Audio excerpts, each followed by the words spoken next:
미국의 폭격에 테헤란이 완전히 폐허로 변해버렸습니다.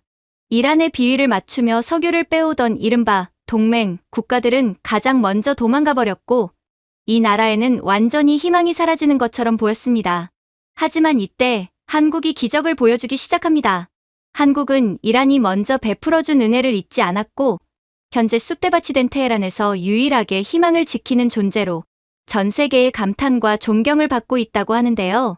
그렇다면 이 지옥 속에서 한국이 대체 어떤 기적을 보여줬던 것일까요?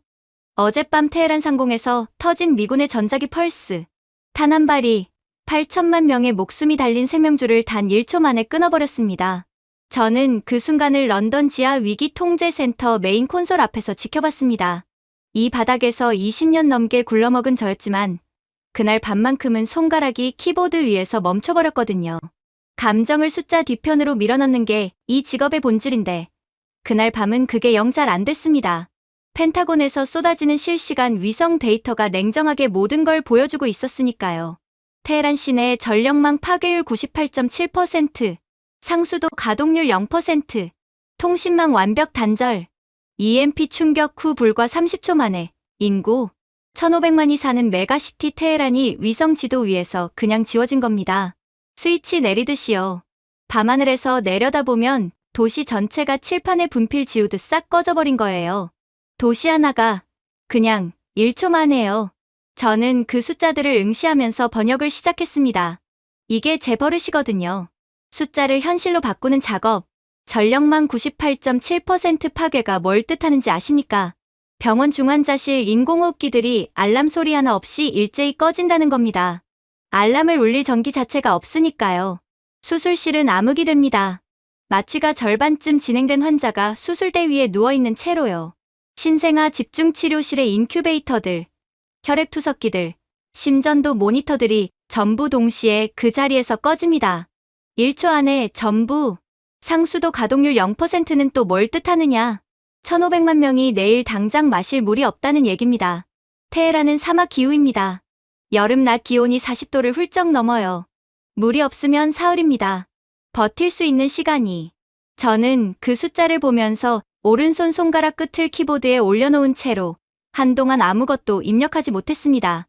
분석관이 아니라 그냥 인간으로서 뭔가가 가슴 안쪽에서 무겁게 내려앉는 느낌이었거든요.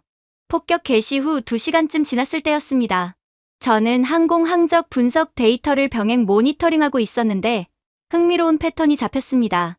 테헤란 북부 자파라니에 구역 일대에서 헬리콥터 여러 기의 항적이 동시에 포착된 겁니다. 민간용 식별 코드를 달고 있었지만 고도와 비행 패턴이 군용 수송 헬기와 거의 일치했어요. 목적지는 터키 앙카라, UAE 두바이. 백데이터를 당겨보니 바로 나오더라고요. 이란의 정유 인프라와 가스전 개발에 수십 년째 달라붙어 단물을 빨아먹던 서방, 다국적 기업들의 핵심 임원들과 최고급 기술 엔지니어들이었습니다. 정유 설비 유지 보수 계약, 파이프라인 건설 컨소시엄, 가스 처리 플랜트 운영 라이선스. 수십 년 동안 이란 땅에서 이익을 챙기던 사람들이 폭격이 시작되자마자 가장 먼저, 가장 빠르게, 가장 조용하게 사라진 거죠. 저도 모르게 쓴웃음이 나왔습니다. 비난하는 게 아닙니다. 돈이 안 되면 목숨을 걸 이유가 없죠. 그게 철저한 국제사회의 계산법이니까요. 저라도 그랬을 겁니다. 그게 이 바닥에서 20년 넘게 살아온 사람의 솔직한 고백입니다. 그런데 그때 뭔가가 제 시선을 잡아 끌었습니다. 열화상 위성 채널로 테헤란 시가지 전체를 스캔하고 있었는데 당연히 도시 전체가 진한 남색과 검은색으로 뒤덮여 있었거든요. 에너지 신호가 없다는 뜻이죠. 완벽한 암흑. 위성 지도 위에서 살아있는 도시의 파장이 통째로 지워진 상태. 그런데 테헤란 외곽 섹터 4구역에서 말도 안 되는 크기의 붉은색 열화상 신호가 터져나오고 있었습니다. 처음엔 진짜로 위성 센서가 폭격 여파로 고장난 줄 알았어요. 이런 대규모 EMP 공격 이후에는 위성 센서 자체가 오작동을 일으키는 경우가 있거든요. 그래서 옆에 있던 후임 분석관을 불렀습니다. 이거 센서 오류 아닌가요? 확인해봐요. 그 친구가 데이터를 재검증하더니 고개를 가로저었습니다. 오류가 아니었어요. 실제 신호였습니다. 그러면 뭐지? 저는 즉시 다른 가능성을 떠올렸습니다.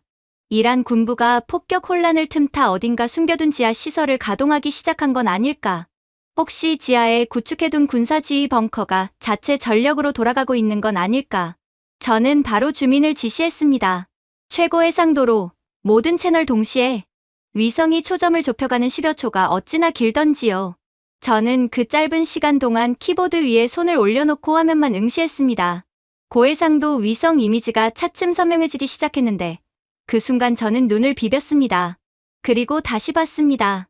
또 비볐습니다. 군사시설이 아니었습니다. 지하 핵시설도 아니었습니다. 옥상이 훤히 보이는 대형 민간 건물이었는데 그 옥상에 거대한 그림이 그려져 있었습니다. 붉은색과 파란색, 그리고 가운데 태극 문양. 영국 사람인 저도 한눈에 알아볼 수 있는 그것, 대한민국의 태극기였습니다. 저는 그 순간 숨이 막히는 느낌을 받았습니다. 폭격이 가장 집중된 테헤란 한복판에서 미군의 전방위 EMP 공격을 정통으로 얻어맞고도 그 거대한 병원의 불이 환하게 대낮처럼 켜져 있었습니다. 병동 창문 하나하나에서 빛이 새어나오고 있었어요.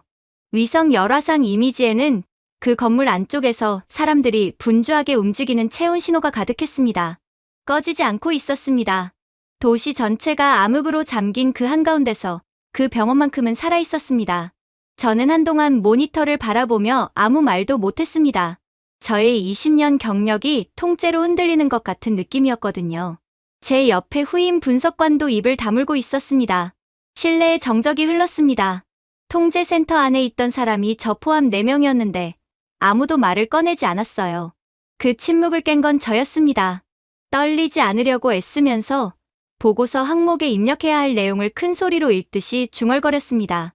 섹터 4 구역, 대형 민간 의료시설 확인. 외부 전력 차단 환경에서 전 병동 자체 전력 유지 중. 옥상 식별 마크 대한민국 국기. 키보드를 두드리는 소리만이 조용히 울렸습니다.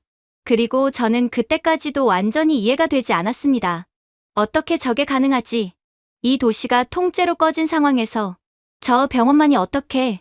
태극기가 그려진 저 병원이 대체 무엇이기에 이 어둠 속에서 홀로 빛을 내고 있는 건지를 정신을 차리고 제일 먼저 한 건 빅데이터 조회였습니다. 저 병원이 대체 뭔지, 어떻게 테헤란 한복판에 한국 병원이 들어서게 됐는지 처음부터 전부 추적해야 했거든요. MI6 정보망에 병원 좌표와 설립 이력을 집어넣고 엔터를 눌렀습니다. 결과가 나오는데 3분도 안 걸렸습니다. 그리고 저는 그 결과를 읽으면서 솔직히 말씀드리면 눈이 좀 따가웠습니다. 이야기는 1980년대로 거슬러 올라갑니다. 당시 이란과 이라크는 전쟁 중이었습니다. 8년간 이어진 이 전쟁에서 이란이 입은 피해는 상상을 초월하는 수준이었어요. 커드 미사일이 도시 한복판에 떨어지고 정유시설이 불타오르고 민간인들이 피를 흘리며 쓰러지는 그 지옥 속에서 당시 이란에 진출해 있던 외국 기업들은 어떻게 했을 것 같습니까? 맞습니다. 아까 봤던 그 장면과 똑같습니다. 전부 짐 싸서 도망쳤죠. 그런데 딱 한 무리만 남았습니다. 대한민국의 건설 노동자들이었습니다. 당시 한국은 중동 건설 붐을 타고 이란 곳곳에 대규모 인력을 파견해 도로와 정유시설, 항만 인프라를 짓고 있었습니다. 지금처럼 기술 강국이 아니었어요. 그냥 근면하고 성실한 노동자들이 섭씨 50도가 넘는 사막에서 구슬땀을 흘리며 일하던 시절이었습니다. 그런데 폭격이 시작되고 이란 현지 직원들이 공황 상태에 빠지고 서방 기업들이 짐을 꾸리는 그 혼란 속에서도 한국 현장팀은 자리를 지켰습니다. 당시 MI6가 입수한 기밀 문서에는 꽤나 구체적인 기록이 남아 있었습니다.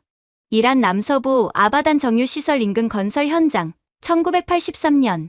이라크군의 항공 폭격이 현장 인근에 떨어지던 날, 한국팀의 현장 반장이 이란인 인부들을 먼저 방공으로 대피시키고 본인은 현장 장비를 정리하다가 폭발 파편에 맞아 쓰러졌다는 기록이 있었습니다. 그리고 그 혼란 속에서 피를 흘리며 쓰러진 이란, 아이를 등에 업고 뛰던 20대 초반의 한국인 기사 이야기도 있었어요. 그 청년의 이름은 기록에 남아있지 않았습니다.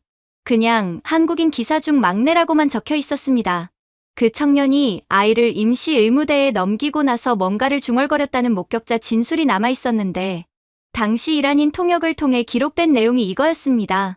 나중에 우리가 진짜 기술을 갖게 되면 어떤 폭격에도 꺼지지 않는 병원을 너희 아이들을 위해 지어주겠다. 저는 그 문장을 읽고 잠깐 멈췄습니다. 20대 청년이 전쟁 한복판에서 한 말 치고는 너무 무거웠거든요. 그리고 그게 빈말로 끝나지 않았다는 게 더 무거웠습니다. 사실 한국과 이란의 관계는 그 전쟁보다도 훨씬 오래됐습니다. 역사가들은 신라와 페르시아 사이의 교역 기록을 이야기합니다. 경주 황남대총에서 발굴된 유리구슬과 황금 장식품 중 일부가 페르시아 계통 제품이라는 분석도 있어요. 그러니까 두 나라가 서로 손을 내민 역사는 이슬람도 조선도 생기기 전부터 시작된 셈입니다. 그리고 1970년대 전 세계를 강타했던 최악의 오일 쇼크 시절에도 그랬습니다. 당시 대한민국은 지금처럼 화려한 선진국이 아니었습니다. 당장 공장을 돌릴 기름 한 방울이 없어서 국가 부도의 위기에 처해 있던 몹시 가난하고 절박한 개발도상국이었죠.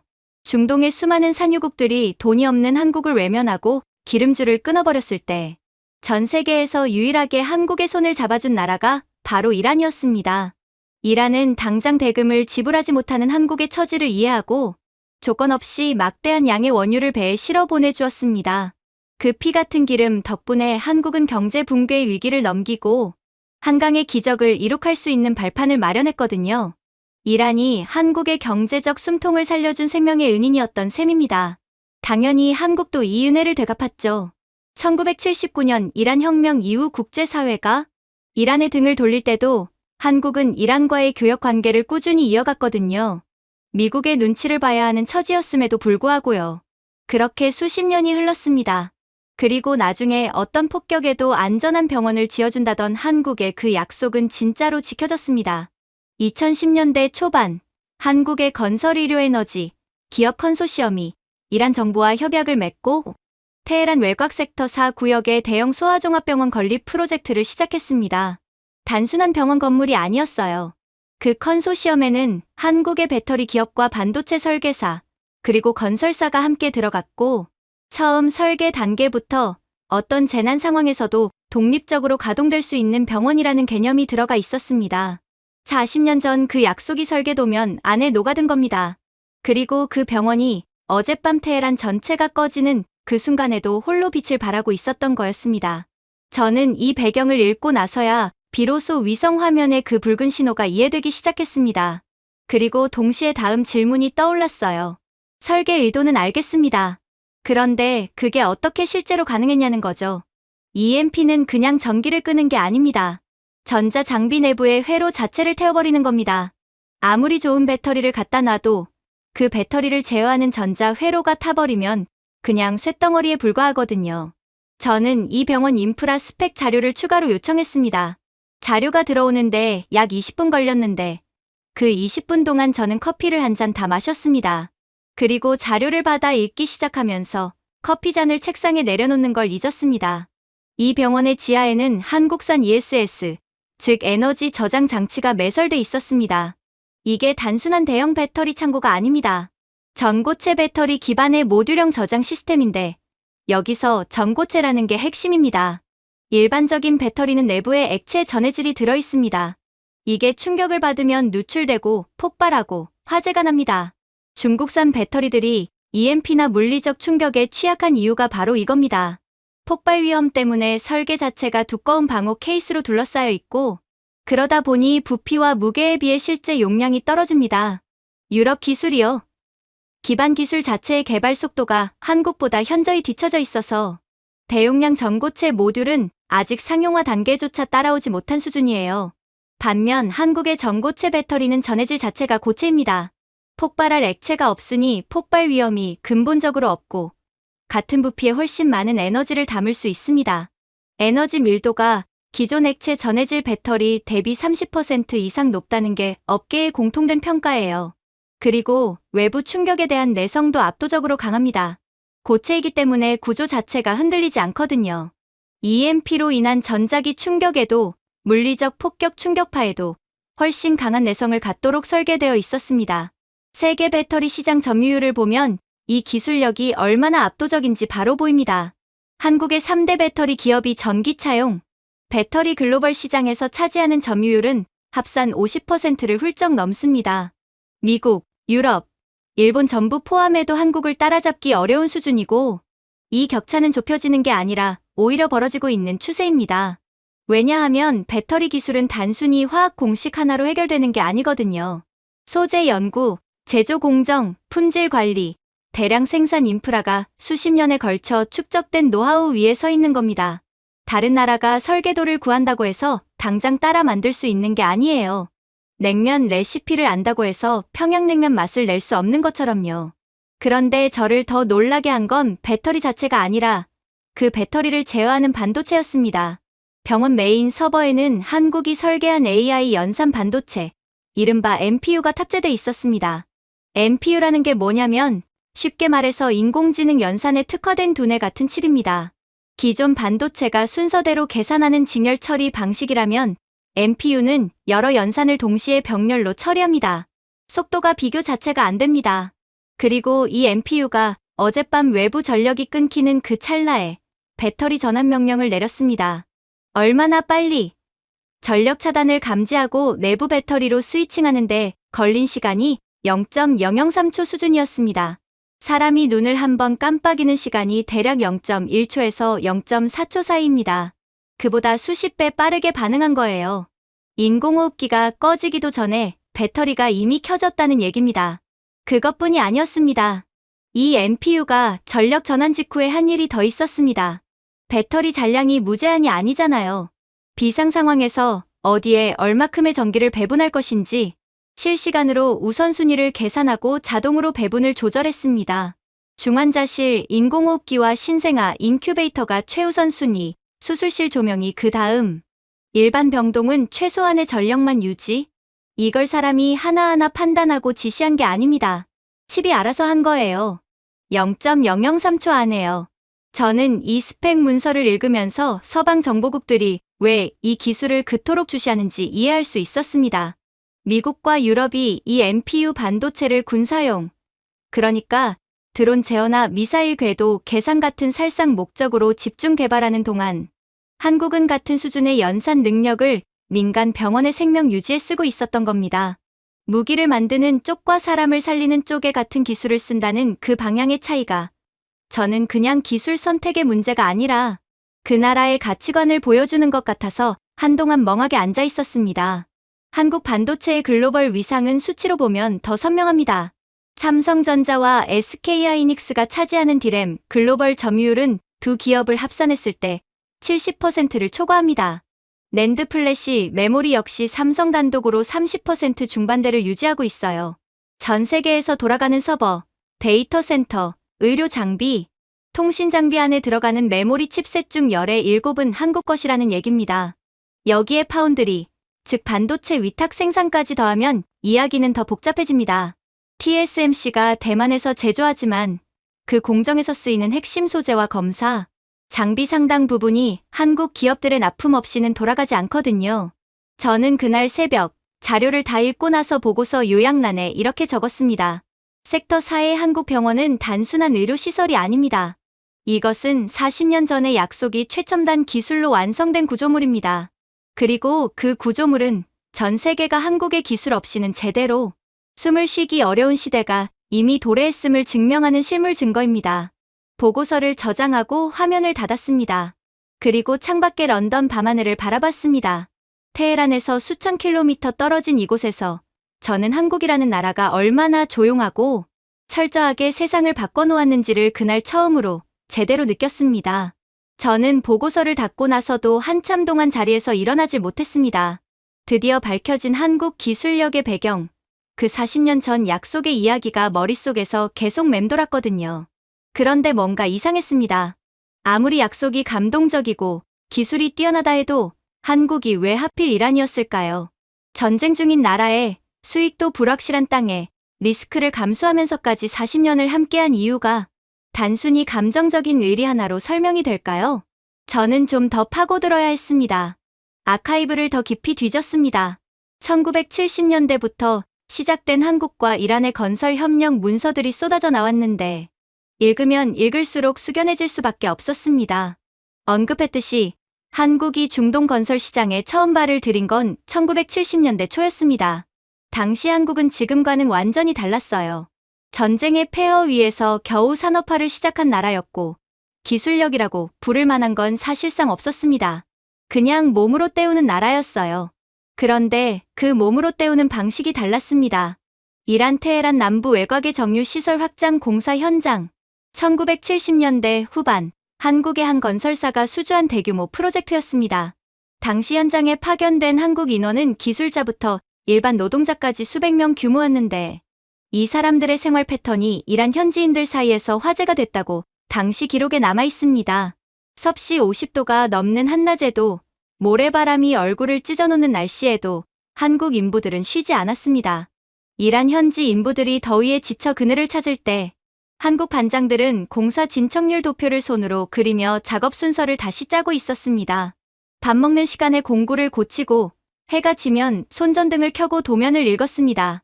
이란 현장 감독들이 당시 남긴 기록에는 이런 표현이 있었습니다. 저 사람들은 잠을 자는 건지 충전을 하는 건지 모르겠다. 그리고 이란 이라크 전쟁이 터졌습니다. 1980년 9월이었습니다. 이라크군의 미사일이 처음으로 이란 남부에 떨어지던 날, 현장 분위기는 말 그대로 아수라장이었습니다. 외국 업체들은 본사에 연락이 닿는 즉시 철수 명령을 받았습니다. 미국계, 유럽계 기술자들이 장비를 그대로 둔 채 버스에 올라탔고 현장 곳곳에서 이란 인부들이 공황 상태에 빠져 우왕좌왕했습니다. 한국 현장팀장은 그 순간 무전기를 들었습니다. 서울 본사였습니다.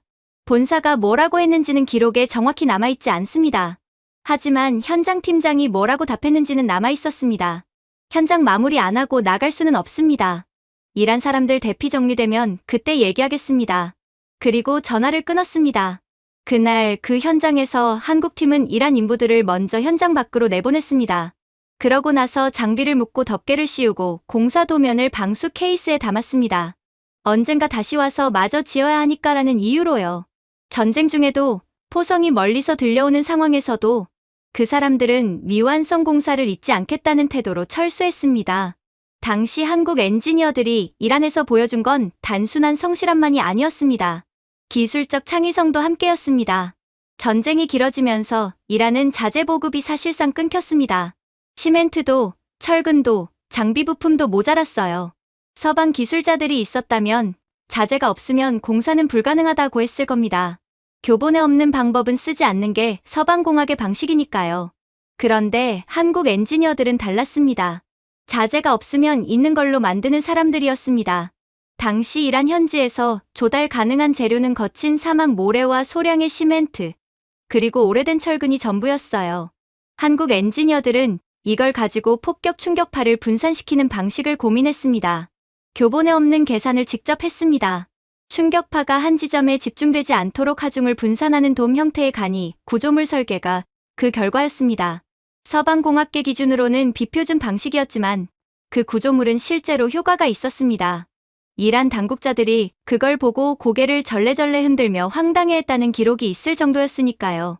그때 저희 정보국이 이 대목을 더 진지하게 봤어야 했다고 저는 지금도 생각합니다.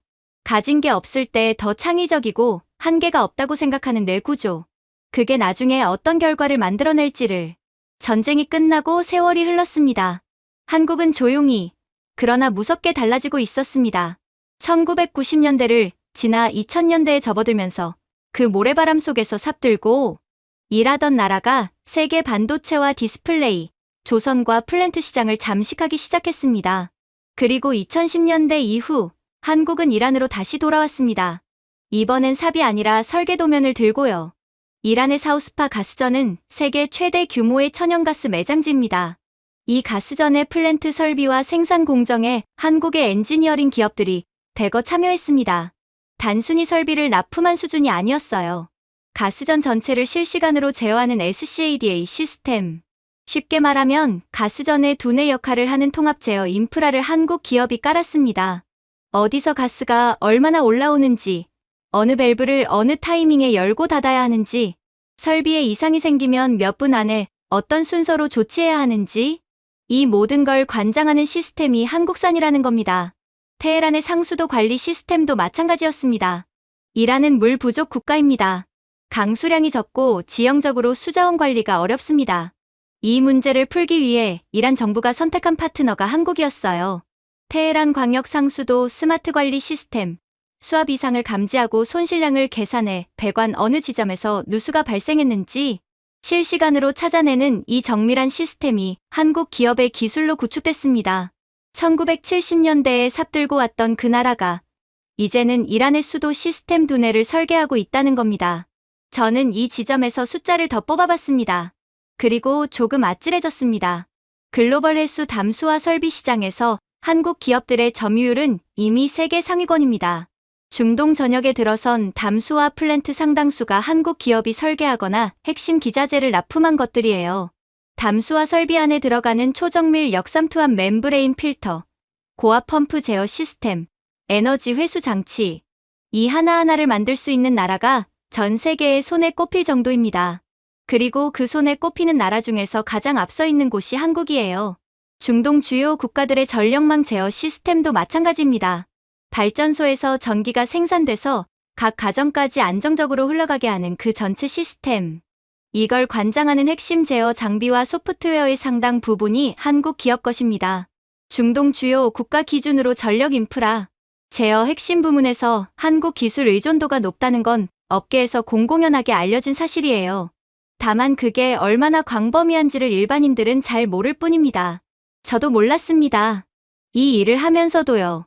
스마트폰이나 반도체 칩 얘기는 언론에 많이 나오니까 다들 아는데 한국이 이미 물과 전기와 가스라는 국가의 기본 생존 인프라 영역까지 조용히 파고들었다는 걸 아는 사람은 많지 않습니다.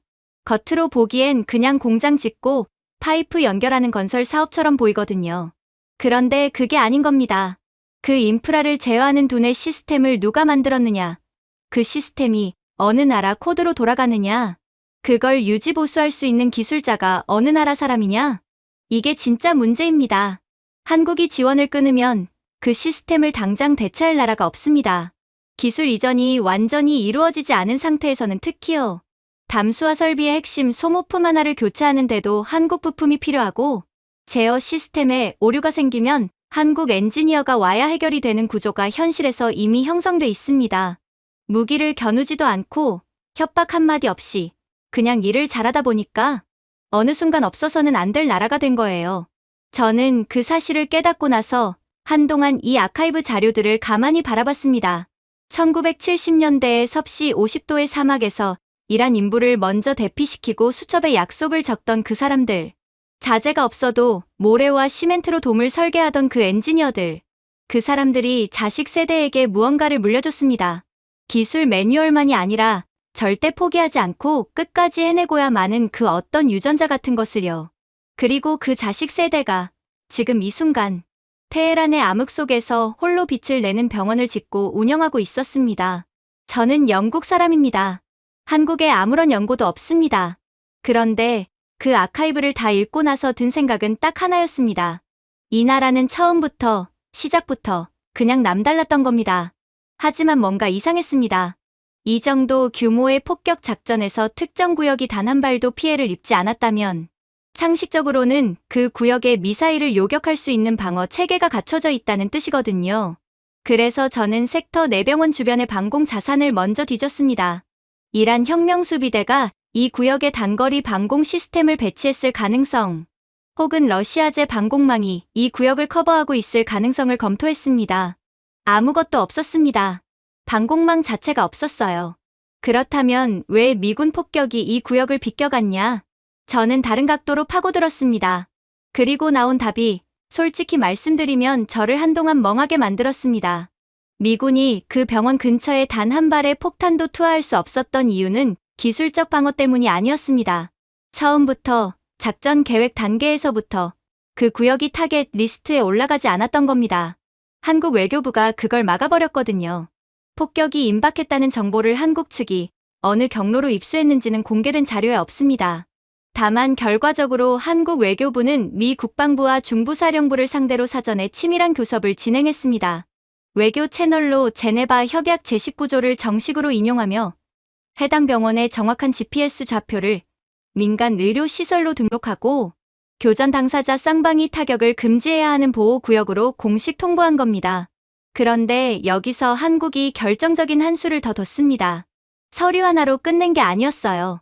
한국 외교부가 미 중부사령부에 보낸 공식 통보문에는 이런 내용이 포함돼 있었습니다.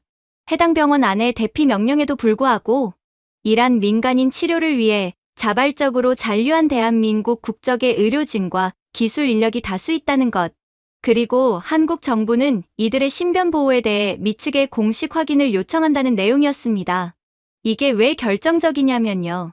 미국 입장에서 가장 강력한 혈맹 중 하나인 한국의 자국민이 저 병원 안에 있다는 사실이 공식 기록으로 남는 순간 그 구역을 타격했을 때의 외교적 파장이 걷잡을 수 없어지거든요. 국제법 위반에 동맹국 자국민 피해까지 겹치면 그건 군사작전이 아니라 외교 재앙이 됩니다. 펜타곤이 선택할 수 있는 답은 하나뿐이었습니다. 그 구역을 건드리지 않는 것. 총 한 발 쏘지 않고 피 한 방울 흘리지 않고 서류 몇 장으로 세계 최강 군사력의 손발을 묶어버린 겁니다. 저희 MI6 내부에서도 이 사실이 알려졌을 때 한동안 조용해졌습니다. 누군가 낮게 중얼거렸어요. 저 나라 외교관들, 무서운 사람들이네. 그런데 문제는 외부가 아니었습니다. 외부의 위협을 막아낸 그 병원에 이번엔 내부의 위협이 들이닥쳤습니다. 테헤란의 상황은 시간이 갈수록 통제불능으로 치달았습니다. 위성 화면으로 보이는 도시는 이미 전쟁 영화 세트장이 아니라 진짜 지옥이었어요. 폭격으로 무너진 건물 잔해들이 도로를 뒤덮고 대형 화재 여러 곳에서 시뻘건 불기둥이 치솟고 있었습니다. 이미 소방 시스템이 전혀 작동하지 않는 상태였으니 그 불들은 그냥 타는 대로 타고 있었습니다. 통신이 끊겨 이란 군부 내부 지휘 체계 자체가 반쯤 마비된 상태였어요. 그 혼돈 속에서 이란 강경파 사령관 한 명이 부하들을 이끌고 섹터 4로 향했습니다. 이유는 단순했습니다. 테헤란 전역이 암흑인데 그 구역 병원에서만 전기가 흘러나오고 있었으니까요. 위성에서도 보일 만큼 강렬한 그 빛이 지상에서도 보였을 겁니다. 지휘 통제 시스템이 마비된 그에게 그 병원의 전력은 군사 지휘소를 재건할 수 있는 유일한 자원이었습니다. 장갑차 세대와 무장 병력이 병원 정문을 향해 들이닥쳤습니다. 정문은 그냥 부서졌습니다. 병원 경비 인력으로 막을 수 있는 수준이 아니었어요.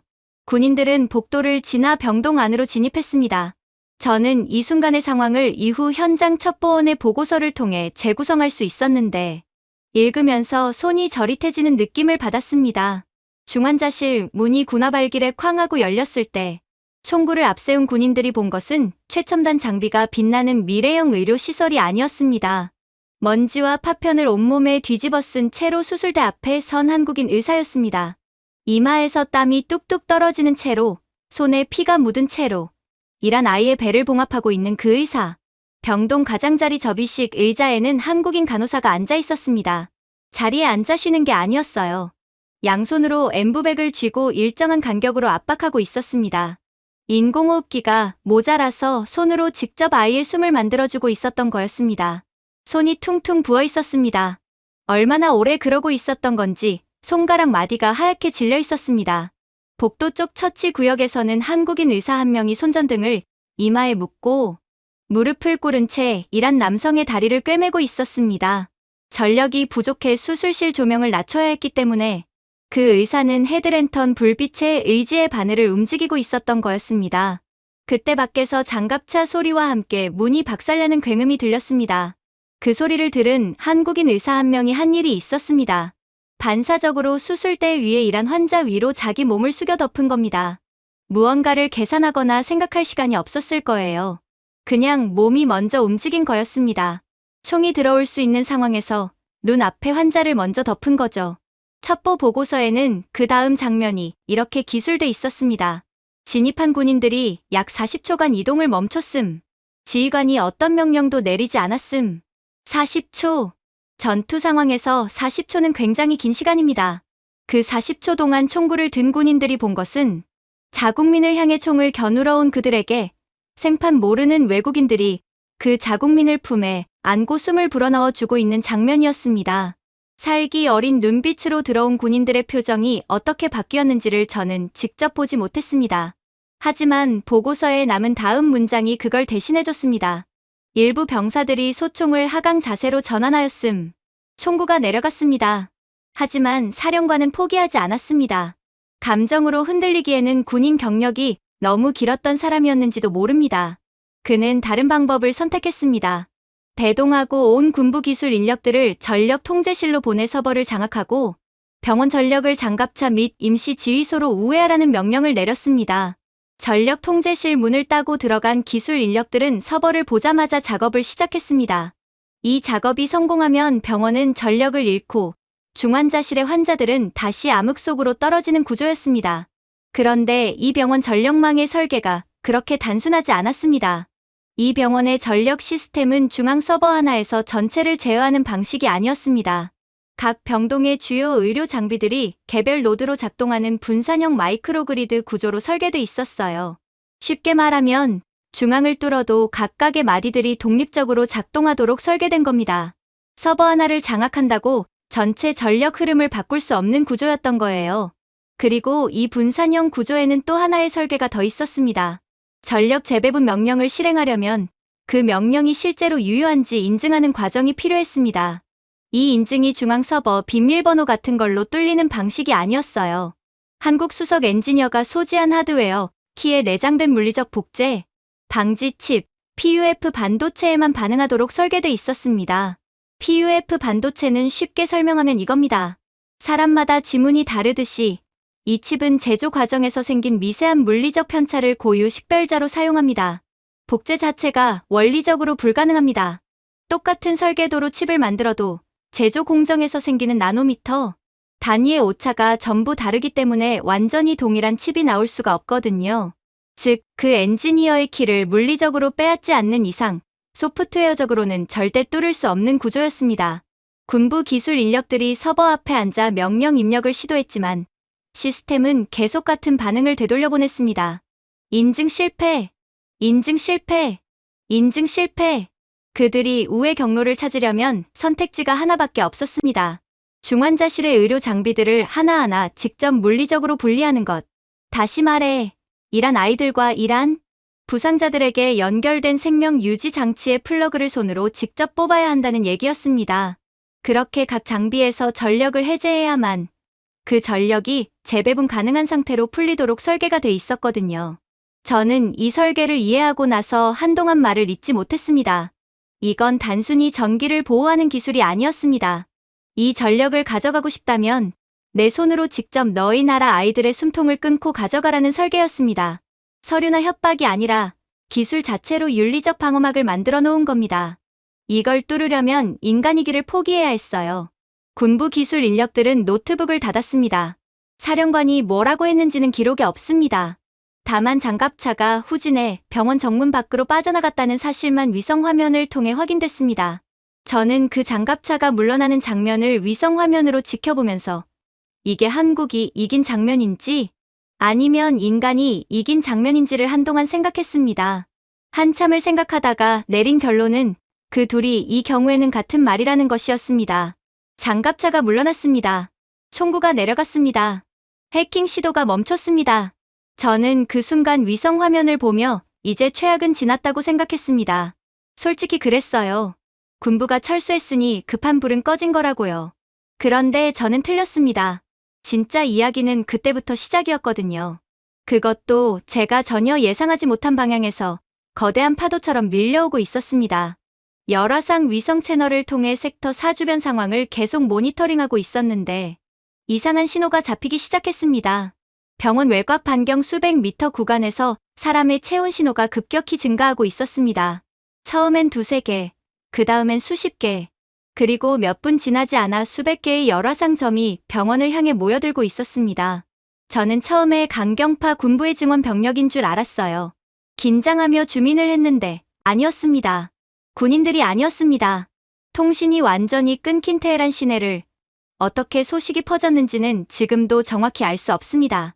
전기도 없고 인터넷도 없고 라디오도 없는 그 암흑 속에서 한국 의료진이 총구 앞에서도 이란 환자들을 지켜냈다는 사실이 사람의 입에서 입으로 번져나간 겁니다. 폭격으로 집을 잃고 가족을 잃고 모든 것을 잃은 채 거리를 헤매던 사람들이 그 이야기를 듣고 병원 쪽으로 발걸음을 옮겼습니다. 횃불을 들고 부서진 건물 잔해를 넘고 아직 연기가 피어오르는 도로를 지나서요. 그들이 병원을 향해 온 이유는 치료를 받기 위해서가 아니었습니다. 병원을 지키기 위해서였습니다. 수천 명의 이란 시민들이 병원 외벽을 따라 빙 둘러서기 시작했습니다. 노인도 있었고 아이를 아는 어머니도 있었습니다. 학생으로 보이는 청년들, 수염이 희끗희끗한 중년 남성들, 검은 차도루를 두른 여성들. 말 그대로 테헤란 시민 모두가 섞여 있었습니다. 군부의 추가 병력이 들어오는 걸 자신들의 몸으로 막겠다는 거였어요. 무기도 없이, 방패도 없이, 그냥 사람의 몸으로요. 위성 화면으로 그 장면을 내려다보는데 저는 이걸 뭐라고 기록해야 할지 한동안 몰랐습니다. 분석관으로서 감정을 배제하고 상황을 기술해야 하는데 그 화면을 보면서 그게 잘 안 됐거든요. 하지만 군부 지휘부도 그냥 물러나지는 않았습니다. 당황한 것 같았지만 강경했습니다. 시위 진압용 차량이 다시 섹터 4 외곽으로 접근하기 시작했습니다. 위성으로 보이는 하얀 연기, 최루 가스였습니다. 대규모로 살포되고 있었어요. 시민들이 하나둘씩 주저앉기 시작했습니다. 눈을 감고 기침을 하며 쓰러지는 사람들이 열화상 화면에서 체온이 급격히 낮아지는 형태로 보였습니다. 저는 그 순간 이제 시민들이 흩어지겠구나 싶었습니다. 그런데 병원 건물에서 뭔가가 작동하기 시작했습니다. 위성 열화상 데이터에 이상한 기류 변화가 잡혔습니다. 병원 외벽 상단 여러 지점에서 공기 흐름이 바깥쪽으로 강하게 뿜어져 나오는 게 감지된 겁니다. 병원 건물 외벽에 설치된 공조 시스템이 역방향 최대 출력으로 가동되기 시작한 거였습니다. 단순히 환기 장치를 켠 수준이 아니었어요. 나중에 확인된 기술 재원에 따르면 이 공조 시스템에는 탄소 나노튜브 기반의 정밀 필터가 적용돼 있었습니다. 탄소 나노튜브라는 게 뭐냐면 탄소 원자를 나노미터 단위의 원통 구조로 배열한 소재인데요. 구멍 크기가 극도로 균일하고 미세해서 특정 분자만 통과시키고 나머지는 걸러내는 특성이 있습니다. 쉽게 말해서 굉장히 정밀한 체 같은 거예요. 그런데 이걸 만드는 게 기술적으로 매우 까다롭습니다. 나노미터 단위의 구조를 균일하게 대량 생산하는 공정 자체가 세계적으로 소수의 기업만 구현하고 있거든요. 이 필터가 최루 가스 성분을 흡착하면서 정화된 공기를 외부로 내보내기 시작한 겁니다. 최루 가스의 주성분인 CS 가스는 분자, 크기가 특정 범위 안에 있기 때문에 적절한 필터 구조로 걸러낼 수 있습니다. 물론 완벽한 차단이 아니라 농도를 낮추는 방식이지만 이 정도 규모의 공조 시스템이 역방향으로 최대 출력으로 돌아가면 주변 일정 반경의 공기 흐름 자체가 바뀌거든요. 최루 가스가 지상에 깔리지 못하고 위로 밀려 올라가는 겁니다. 그리고 거의 동시에 또 다른 일이 일어났습니다. 병원 외부 조경용 스프링클러 배관에서 물이 나오기 시작한 겁니다. 평상시엔 화단에 물 주는 용도로 쓰는 그 배관에서요. 그런데 그 물이 일반 수돗물이 아니었어요. 이 병원 지하에는 소규모 역삼투압 방식의 정수 처리 설비가 연결돼 있었습니다.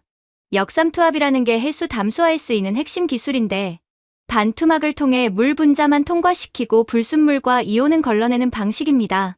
이 기술이 왜 대단하냐면 바닷물을 마실 수 있는 물로 바꿀 수 있다는 거거든요. 중동 국가들이 그래서 이 기술에 목을 맵니다. 강이 없는 나라에서 식수를 만드는 유일한 방법이니까요. 한국은 이 역삼투압 담수화 분야에서 세계 최상위권 기술력을 보유하고 있습니다. 핵심 부품인 역삼투압 멤브레인, 즉 반투막 필터 시장에서 한국 기업들이 차지하는 비중은 상당합니다. 중동에 들어선 대형 담수화 플랜트 상당수가 한국산 멤브레인을 쓰고 있고 이 멤브레인이 없으면 그 플랜트 자체가 멈춥니다. 중동의 일부 국가에서는 전체 식수 공급량의 70% 이상을 담수화 설비에 의존하는데 그 설비의 심장부를 한국이 납품하고 있다는 얘기예요. 그 정수 처리 설비에서 걸러진 깨끗한 물이 스프링클러를 통해 비처럼 쏟아졌습니다. 최루 가스로 눈을 감고 기침을 하며 무릎을 꿇고 있던 시민들에게요. 사람들이 손을 내밀어 그 물을 받아 마셨습니다. 눈을 씻었습니다. 위성 열화상 화면에서 저체온 상태로 쓰러지던 사람들의 체온 신호가 다시 안정을 찾아가기 시작했습니다. 저는 그 장면을 보면서 말 그대로 멍해졌습니다. 공격이 물로 바뀐 겁니다. 독가스를 뿌렸더니 식수가 쏟아진 거예요. 이게 기술이 아니라 무슨 동화 속 이야기 같잖아요. 근데 그게 실제로 위성 데이터에 찍히고 있었습니다. 시민들이 그 물을 마시며 일어섰습니다. 흩어지지 않았습니다. 오히려 더 단단히 자리를 지켰습니다. 그리고 저는 현장 첩보원의 보고서를 통해 그 다음 상황을 전달받았습니다. 읽으면서 저도 모르게 입을 벌렸습니다. 시민들 중 누군가가 옷을 찢었습니다. 그리고 주변에서 붉은색과 파란색 물감을 구해왔습니다. 전쟁통에 물감이라니 싶겠지만 그 근처 잔해더미에서 나온 건지 아니면 사람들이 집에서 챙겨온 건지는 모릅니다. 그 찢어진 천 위에 손으로 직접 태극기를 그려 넣었습니다. 원도 삐뚤고 궤도 뭉개졌지만 누가 봐도 태극기였습니다. 그걸 긴 막대기에 묶어 높이 들었습니다. 그러자 주변 사람들이 따라하기 시작했습니다. 서너 개였던 것이 10개, 20개가 됐습니다. 제대로 된 재료도 없이 전쟁 한복판의 잔해 사이에서 만들어진 삐뚤빼뚤한 태극기들이 섹터 4 하늘 위로 펄럭이기 시작했습니다. 현장 첩보원은 이렇게 썼습니다. 살면서 일한 사람들이 다른 나라 국기를 저런 눈빛으로 들고 있는 건 처음 봤습니다. 저는 그 문장을 읽고 보고서를 잠시 덮었습니다. 한국과 이란, 이 두 나라의 관계를 서방의 시각에서 보면 그냥 경제적 파트너 정도로 보일 수 있습니다. 그런데 그게 아니거든요. 두 나라 모두 강대국에 의해 나라가 분단되거나 짓밟힌 역사가 있습니다. 한국은 일제강점기와 전쟁을 겪었고 이란은 영국과 미국의 개입으로 1953년 민주적으로 선출된 정부가 쿠데타로 무너지는 걸 경험했습니다. 외세에 의해 자기 나라의 운명이 흔들렸던 그 상처가 두 나라 모두에게 있습니다. 말로 설명하지 않아도 서로 알아보는 아픔이랄까요. 그래서 이란 사람들이 한국에 갖는 감정이 단순한 감사가 아닌 겁니다.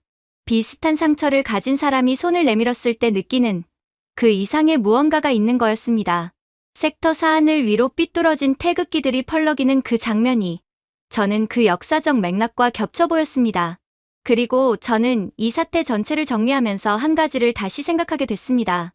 물론 지금 상황은 한국이 남을 도와주는 감동적인 상황이지만 아이러니하게도 이러한 한국의 선행을 통해 한국이 얼마나 막강한 나라인지를 다시 한번 생각하게 되었죠. 지금 결과를 좀 보세요. 중동 여러 나라에서 매일 수천만 명이 마시는 물의 상당 부분이 한국 기업이 납품하거나 설계에 참여한 담수화 설비에서 나옵니다. 그 설비에 들어가는 교체 필터를 한국 기업이 공급하고 고장이 나면 한국 엔지니어가 와야 제대로 고칠 수 있는 구조가 현실에서 이미 형성돼 있습니다. 저는 이 생각을 하면서 이상한 감각을 받았습니다. 소름 같기도 하고 경이로움 같기도 한 세상에서 가장 무서운 지배력이 뭔지 아십니까? 칼이나 총을 들이밀지 않아도 협박이나 제재를 가하지 않아도 그냥 없어지면 상대방이 못 살게 되는 구조를 만들어버리는 것. 한국이 정확히 그걸 하고 있었습니다. 중동의 물, 전력망 제어, 데이터 센터 메모리. 이것들을 조용히 아무도 주목하지 않는 사이에 수십 년에 걸쳐 깊숙이 파고든 겁니다. 테헤란 섹터 4에서 삐뚤어진 태극기를 흔들던 이란 시민들은 그걸 몰랐을 겁니다.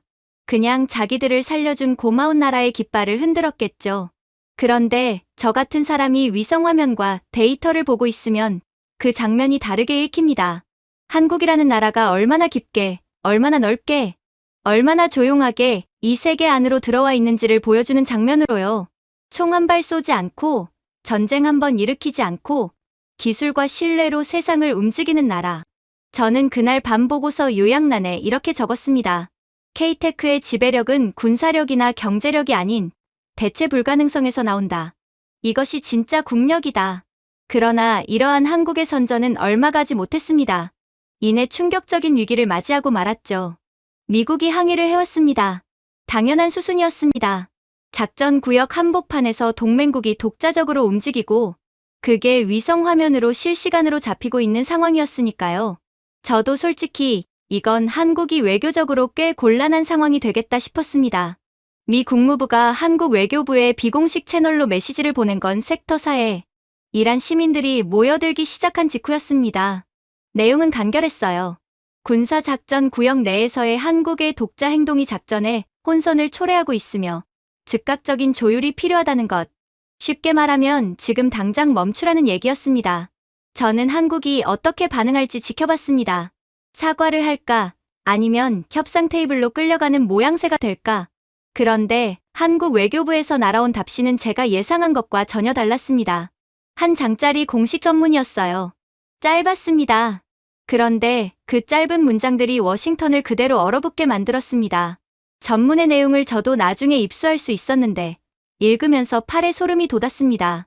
70년 전 대한민국이 포탄 속에서 잿더미가 되어가고 있을 때 세계 각국이 총탄을 뚫고 의사와 약품을 보내주었습니다.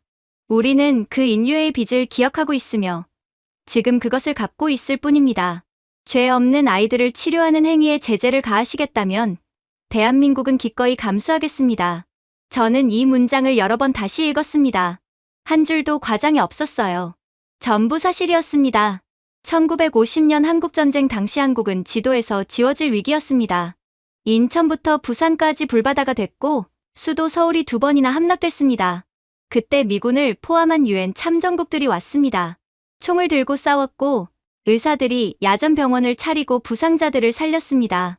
스웨덴은 야전 병원선을 보냈고 노르웨이는 의료진을 파견했습니다. 인도는 의무대대를 보냈어요. 총 하나 없이 약품과 의사만 들고 온 나라들이 있었습니다. 한국은 그걸 기억하고 있었던 겁니다. 70년 동안요. 그리고 지금 그 기억을 이란에서 실천하고 있다고 썼습니다. 이란과 한국이 공유하는 역사적 상처도 그 전문 안에 담겨 있었습니다. 두 나라 모두 외세의 개입으로 나라가 불탄 적이 있습니다. 한국은 일제강점과 전쟁으로 모든 것이 무너진 경험이 있고 이란은 강대국들의 이해관계 속에서 자국의 운명이 흔들린 역사를 갖고 있습니다. 강자의 논리가 약자의 삶을 짓밟는 그 구조가 얼마나 잔인한지를 두 나라는 몸으로 겪은 겁니다. 지금 이란의 아이들이 폭격 속에서 피를 흘리는 장면을 보며 한국 의료진이 자리를 지킨 건 그냥 선이나 인도주의가 아니었을 겁니다. 같은 상처를 가진 사람이 가질 수 있는 말로 설명하기 어려운 어떤 감각 때문이었을 거예요. 미 중부사령부에서 한동안 공식 반응이 없었습니다. 저는 그게 이상하다고 생각해서 사령부 내부 동향을 추적했는데 흥미로운 정황이 잡혔습니다. 당시 중부사령부를 지휘하던 사성 장군이 이 전문을 받고 회의실에 홀로 남아 있었다는 겁니다. 꽤 오랫동안요. 나중에 확인된 사실인데 그 장군의 할아버지가 1950년 장진호 전투에 참전한 미 해병대 출신이었습니다. 장진호, 혹한의 영하 40도 속에서 중공군에게 포위된 채 싸워야 했던 그 전투요.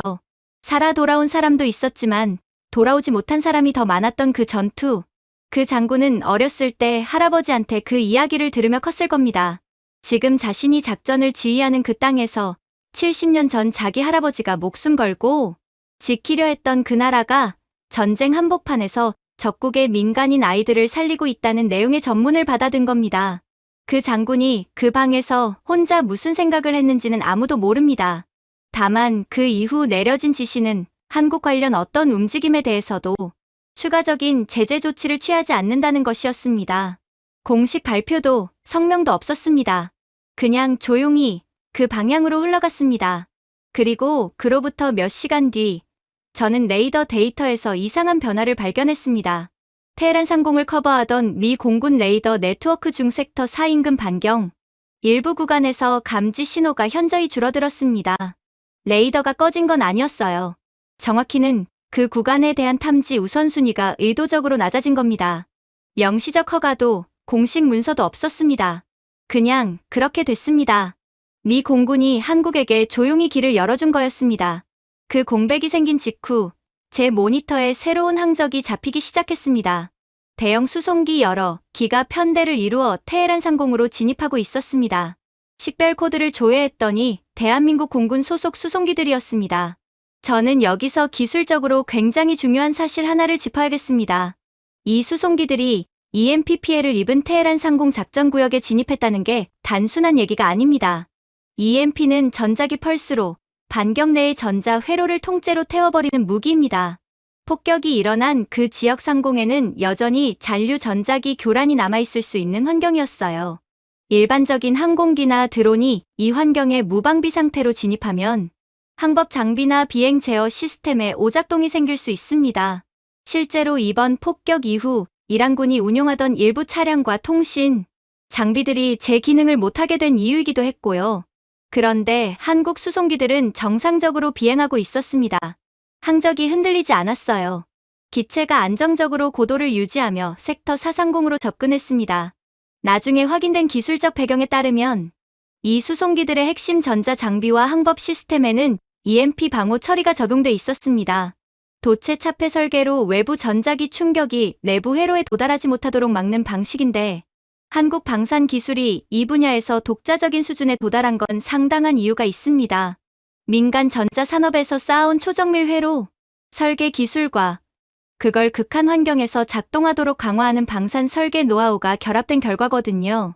반도체와 회로 기판 설계에서 세계 최정상급 기술을 보유한 나라가 그 기술을 군용 장비에 녹여넣으면 어떤 결과가 나오는지를 이 작전이 실물로 보여준 셈이었습니다.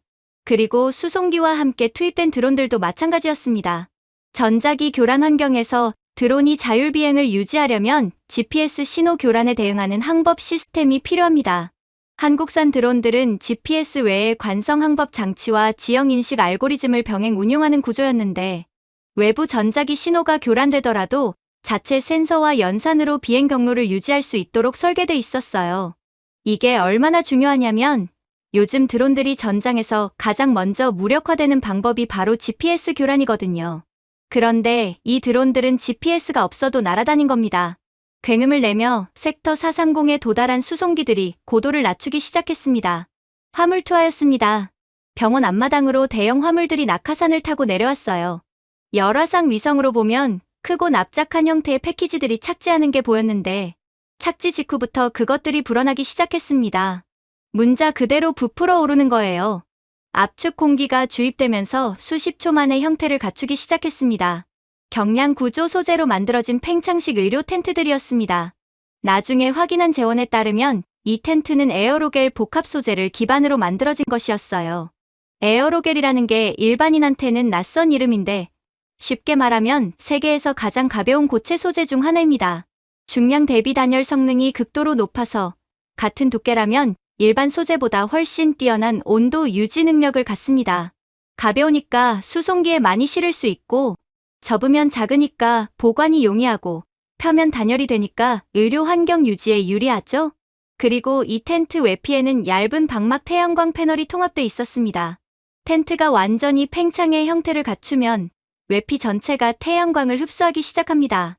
중동의 강렬한 햇빛 아래서 이 패널들이 생산하는 전력이 텐트 내부 조명과 기본 의료, 장비 가동에 사용되는 구조였습니다. 외부 전력 연결 없이 텐트 자체가 자기 전기를 만들어 쓰는 거예요. 저는 이 스펙을 읽으면서 잠깐 웃음이 나왔습니다. 어이가 없는 게 아니라 진짜 감탄스러워서요. 도시 전체가 전기를 잃은 상황에서 투하하는 구호 장비를 설계할 때 그 장비 자체에 발전 기능을 집어넣는다는 발상.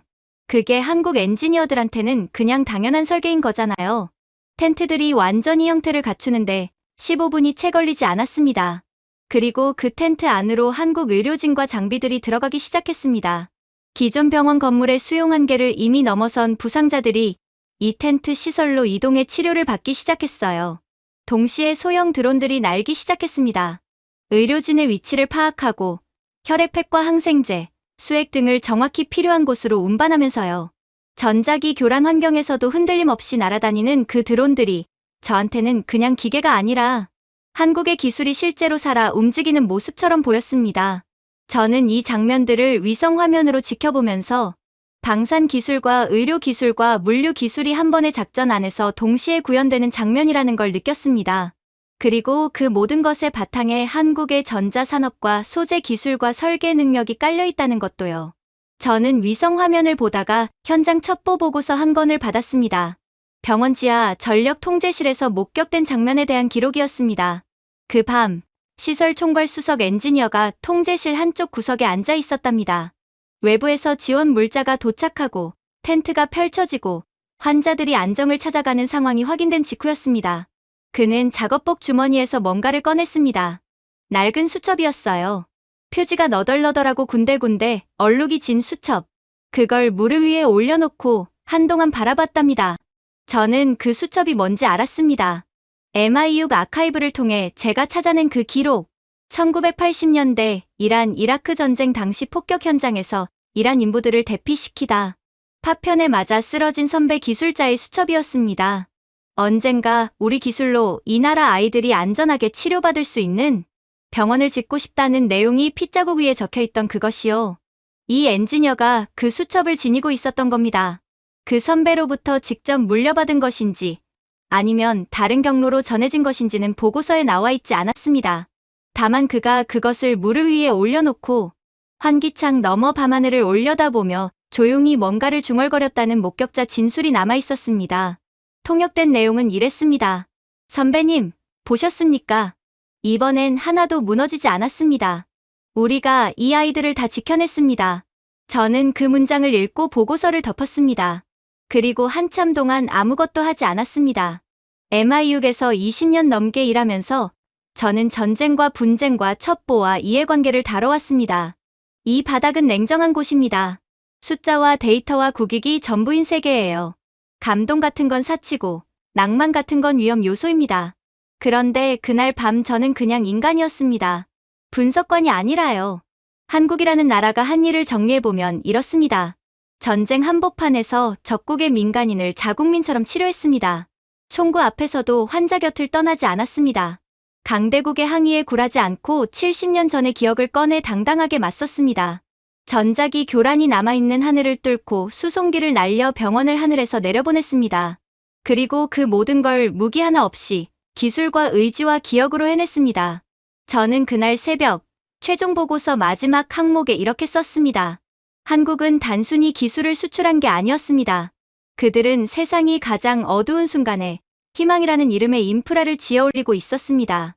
그리고 그 인프라는 어떤 폭격에도, 어떤 협박에도, 어떤 어둠에도 꺼지지 않았습니다. 왜냐하면 그것은 기술만으로 만들어진 게 아니라 40년의 약속과 기억과 사람으로 만들어진 것이기 때문입니다. 저는 보고서를 저장하고 런던 지하 통제센터의 조명을 껐습니다. 계단을 올라가 지상으로 나왔습니다. 새벽 공기가 차가웠습니다. 테헤란과는 수천 킬로미터 떨어진 런던의 새벽이었지만 저는 그 밤하늘 어딘가에 아직도 삐뚤어진 태극기를 흔드는 사람들이 있다는 걸 알고 있었습니다. 그 생각이 이상하게도 따뜻했습니다.